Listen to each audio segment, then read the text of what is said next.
kabarnya hari ini? Tentunya selalu dalam keadaan yang sehat dan semangat ya teman-teman ya. Oke, sudah siap ya untuk mengikuti pembelajaran di video kali ini? Sebelumnya, mungkin perkenalkan dulu, nama saya Nia. Di sini saya sebagai salah satu mentor sekolahkepribadian.com. Mungkin juga mengingatkan kembali bahwa dalam sekolah kepribadian ini kami menyediakan berbagai tema yang beragam ya teman-teman, tentunya juga menarik terkait bidang industri, prakerja, personal seperti kehidupan remaja dan juga parenting. Nah, ayo di sini siapa yang tertarik lagi yuk bisa lihat di website kami yaitu sekolahkepribadian.com. Nah, di segmen yang keempat ini, kita akan lebih membahas detail terkait hambatan komunikasi efektif ya. Jadi, dalam komunikasi efektif itu tidak semuanya lancar gitu ya teman-teman ya. Nah, untuk menjadi komunikasi yang efektif itu pasti ada hambatan atau mungkin kendalanya seperti itu ya teman-teman ya. Terkait komunikasi yang berlangsung, itu bisa dikatakan efektif apabila terjadi kesamaan makna ya teman-teman ya. Balik lagi ke awal atau pengertian terkait komunikasi efektif antara komunikan, dan juga communicator. Nah, setiap elemen atau komponen dalam proses komunikasi itu juga akan menunjukkan kualitas komunikasi dari sender atau pengirim pesan. Apabila terjadi masalah, itu biasanya masalah timbul apabila salah satu dari elemen komunikasi tersebut mengalami hambatan. Hambatan komunikasi ini biasanya dapat mempersulit dalam mengirim pesan yang jelas. Misalkan seperti suara yang kurang jelas, informasi yang kurang jelas, cara berbicara yang tidak jelas. Bisa juga mempersulit pemahaman terhadap pesan yang dikirimkan, serta mempersulit dalam memberikan umpan balik yang sesuai, seperti itu. Itulah yang menyebabkan hambatan di dalam komunikasi efektif. Nah, secara garis besar ya teman-teman, di sini terdapat 4 jenis hambatan komunikasi, yaitu yang pertama, hambatan personal. Hambatan personal itu merupakan hambatan yang terjadi pada peserta komunikasi, baik sender maupun juga penerima pesan gitu ya. Hambatan personal dalam komunikasi itu bisa meliputi terkait sikap, emosi yang dirasakan saat itu, maupun juga stereotype dan masih banyak lagi ya teman-teman ya. Itu tadi yang menjadi hambatan personal ya. Nah, mungkin dalam bekerja kita juga terkadang nggak semua baik, nggak semua nyaman dengan rekan kerja yang ada di lingkungan kerja kita. Mungkin terkadang kita kalau berbicara dengan orang yang kurang kita sukai, secara tidak langsung emosi kita juga berpengaruh ya teman-teman ya. Nah, itu juga menjadi hambatan tuh dalam komunikasi. Jadi teman-teman lebih profesional lagi dalam bekerja, dalam berkomunikasi supaya tidak mengganggu kinerja teman-teman juga. Yang kedua itu terkait hambatan budaya atau culture. Biasanya ini ada perbedaan budaya gitu ya teman-teman. Misalkan aja dalam perusahaan tersebut ada perbincangan dari teman-teman kita yang ada di Jawa Tengah ya dengan rekan-rekan dari Papua. Nanti untuk maksudnya itu akan berbeda juga.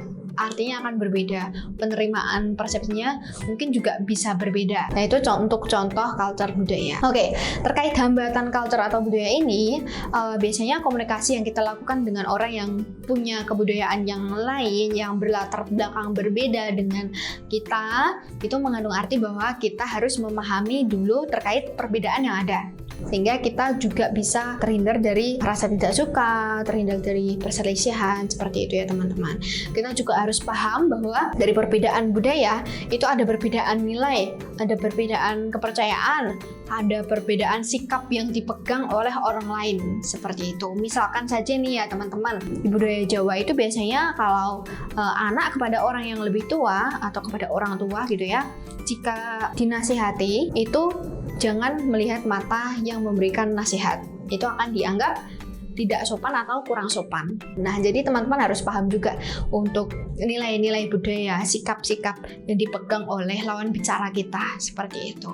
Nah, terkait hambatan culture atau budaya itu juga terkait bahasa ya teman-teman ya, ataupun keyakinan. Nah, hambatan bahasa bisa terjadi ketika orang yang berkomunikasi itu tidak menggunakan bahasa yang sama. Ya, Yang satunya pakai bahasa Sunda, yang satunya pakai bahasa Manado gitu ya. Beda banget ya teman-teman ya. Mungkin ada beberapa perusahaan-perusahaan yang sudah maju ya, perusahaan internasional gitu ya, yang sudah menerapkan menggunakan bahasa Inggris seperti itu ya untuk bahasa sehari-hari di kantor seperti itu. Teman-teman bisa terapkan itu juga. Selain itu, hambatan juga bisa terjadi teman-teman ketika kita menggunakan tingkat berbahasa yang tidak sesuai, atau ketika kita menggunakan jargon atau bahasa yang slang gitu ya. Sekarang lagi model menggunakan bahasa-bahasa yang slang gitu ya.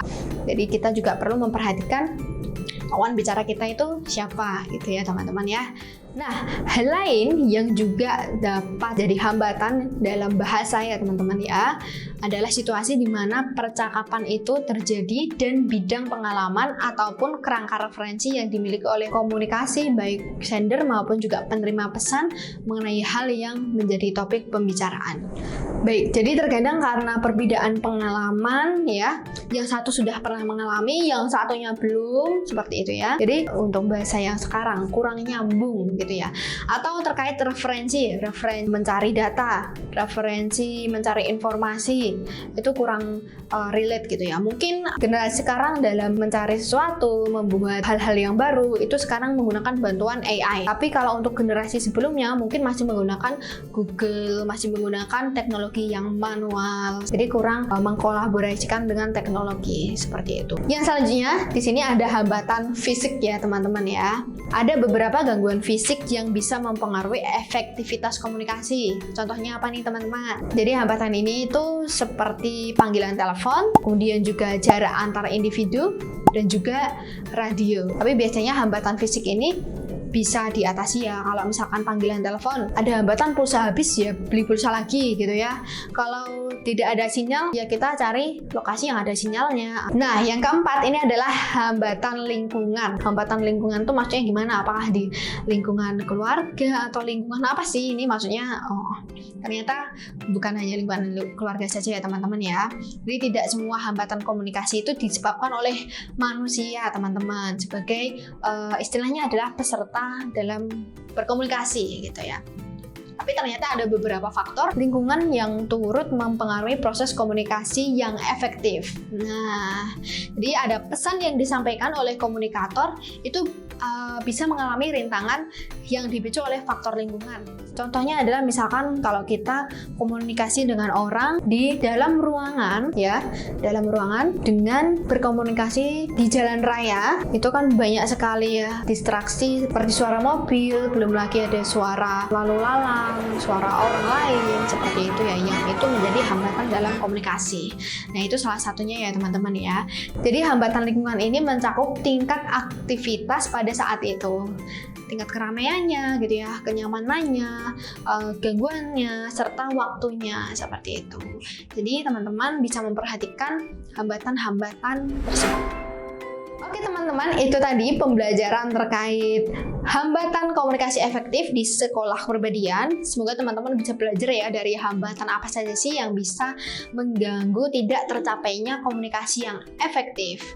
Jadi ada bermacam-macam ya, dari mulai hambatan fisik, hambatan lingkungan, kemudian ada culture juga ya. Dari perbedaan-perbedaan ini teman-teman bisa lebih memahami lagi, lebih aware lagi terhadap perbedaan yang ada, sehingga teman-teman bisa menciptakan komunikasi yang lebih efektif. Baik, cukup sekian dari saya untuk pembelajaran di segmen yang keempat ini. Semoga teman-teman dapat memperoleh manfaatnya dan bisa dipraktikkan dalam kehidupan sehari-hari. Cukup sekian dari saya, terima kasih, sampai jumpa.